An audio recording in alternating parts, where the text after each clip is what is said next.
সবাই কেমন আছো? আশা করি ভালো আছো। আমিও ভালো আছি। আজকে আমিও বানিয়ে নিলাম একটা সিমেন্টের চুলা। আর এরকম সিমেন্টের চুলা যেমনটা দেখতে সুন্দর তেমনটাও পাক করতেও সুন্দর। তো চলো বন্ধুরা, সবাই কিভাবে বানাতে হয় চুলা। আমি আগে আমার যতটা বড় চুলাটা বানাবো সেরকম একটা মাপ নিয়ে নিলাম। আর মাপ নিয়ে এই মাটি দিয়ে কিছুটা কাদা মাটি দিয়ে আমি এটা ভরে নেব, বিট করে নেব। আর সবাই সাবস্ক্রাইব এবং লাইক কমেন্ট শেয়ার করে দিবেন যাতে পরবর্তী ভিডিও সহজেই দেখতে পারো। আমি একটা বিট বানিয়ে নিলাম যাতে চুলার ভিতরটা খুবই সুন্দর বা মুসলিম হয়, এর জন্য বানিয়ে নিলাম একটা বিট। আর এর মধ্যে একটা কলা গাছ দিয়ে দিলাম যাতে লাকড়ি ঢুকানো যায়। আর সিমেন্টের চুলা পরে কাটা যাবে না, তাই এর জন্য একটা কলা গাছ কেটে দিলাম। আর একটা কাঠের বাস্ক বানিয়ে নিলাম, এর সাইডে দিয়ে 3 ইঞ্চি জায়গা রেখে দিলাম যে অতটুক পরিমাণ ফাঁস হবে চুলোটা। এখানে কিছুটা সিমেন্ট, বালু, ইটের গুঁড়া আমি একসাথে মিশিয়ে নিতেছি, পানি দিয়ে মাখিয়ে নিব। আর এটা খুব ভালোভাবে মিশিয়ে নেব। আর সিমেন্টের পরিমাণটা আমি একটু বেশি দিয়ে দিছি, কারণ যেহেতু আগুন করা হবে, রান্না করা হবে, এর জন্য পুড়ে যাবে। আর বেশি পুড়লে হয়তো ফেটে যেতে পারে, তাই আমি একটু বেশি সিমেন্ট দিয়ে দিছি। এখন সবগুলো সিমেন্ট মাখানো শেষ হয়ে গেছে। এখন আমি এই বাস্কের ভিতরে সবগুলো মশলা দিয়ে দিব আর কুচিয়ে কুচিয়ে সব চারিদিকে ঢুকাবো যাতে কোনো জায়গা খালি না থাকে। আর খালি থাকলে হয়তো আগুন বের হয়ে যেতে পারে, তাই আমি ভালোভাবে কুচিয়ে কুচিয়ে এভাবে ভরে নিব। সম্পূর্ণটা পুরাটাই ভরে নিব, এখানে আর কোনো ফাঁক রাখবো না।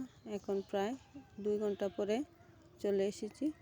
এখন এর চারটা দিক একটা শিপ নিয়ে কেটে নিলাম যাতে একটা চারদিকে একটা ডিজাইন হয়। এর জন্য আমি চারদিক কেটে নিয়ে একটা ডিজাইন করে নিলাম। আর এগুলো একটু একটু করে সরিয়ে দিলাম।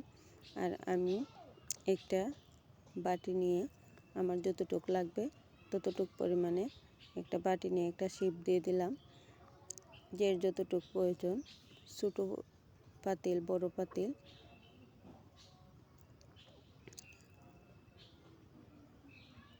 বসানোর জন্য এরকম একটা শিপ নিয়ে নিলাম যাতে সব পাতিলে বসে। আমি একটা ছোটো দিয়েছি, একটা বড় দিয়েছি।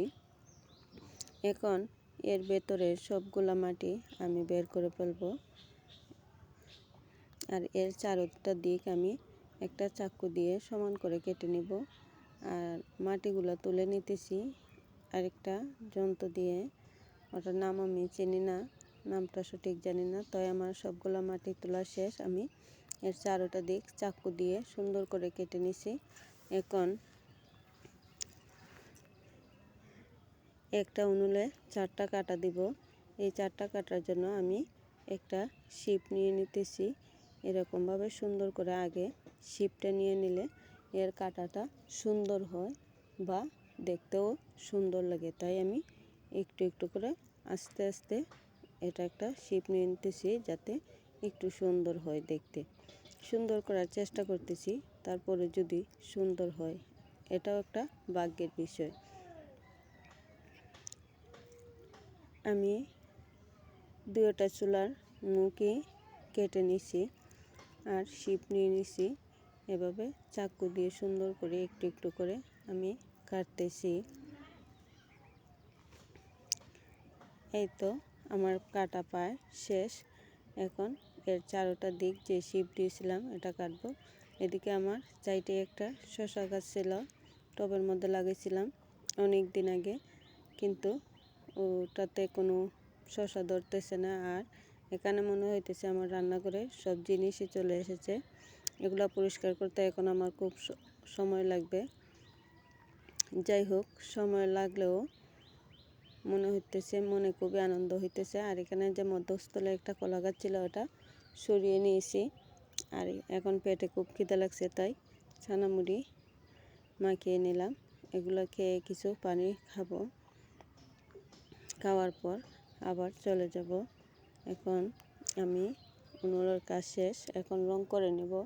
আর রং করার জন্য আমি একটা পাত্রে পানি আর একটা পাত্রে সিমেন্ট ডালতেছি। আর রং, 1 প্যাকেট রং আনছি, প্রায় 1 কেজি রং। আমার 1 কেজি রং লাগবে না, তারপরেও 1 কেজি ছাড়া তো আনাও যাবে না, কম মার্কেটে পাওয়া যায় না। আমি এটা ভালোভাবে সবগুলো সিমেন্ট আর রং একসাথে মিশিয়ে নিয়েছি। মেশানোর পরে আমি আবার পানি দিয়ে ভালো করে মিশিয়ে নিয়েছি। এখন আমি এগুলা উনুনে লাগাবো। আর এর জন্য আমি হাতে একটা কিস বেঁধে নিয়েছি। আর এগুলা কিন্তু যারা প্রফেশনালভাবে করে তারা কিন্তু এভাবে করে না, তো আমি এভাবেই করি, কারণ আমি তো আর প্রফেশনালভাবে করি না। আমি তো ওটা আমার ঘরের রান্নার জন্য, আমার প্রয়োজনের জন্য বানিয়েছি। তাই আমি হাতে একটা কিস দিয়েই ওটা মিল করতেছি, ফিনিশিং দিতেছি। আর আমার যারা কাজ করে এটার মতো ফিনিশিং হবে না, তারপরেও চেষ্টা করতেছি। আর কিস দিয়ে করলে কিছুটা ফিনিশিং করা যায়, এতে একটু সুন্দর হয়, ভালো হয়। এভাবে আমি আস্তেভাবে আলতো আলতোভাবে চারোদিকেই লাগিয়ে নেব, যাতে আমার হাতে বালু না লাগে। আর এটা বালুর মধ্যে হাত ঘষলে এভাবে হাতের খুবই ক্ষতি হয়, তাই কিস দিয়ে করলেই ভালো হয়। আমার প্রায় উপরটা লাগানো শেষ, এখন প্রায় সম্পূর্ণটাই লাগানো শেষ।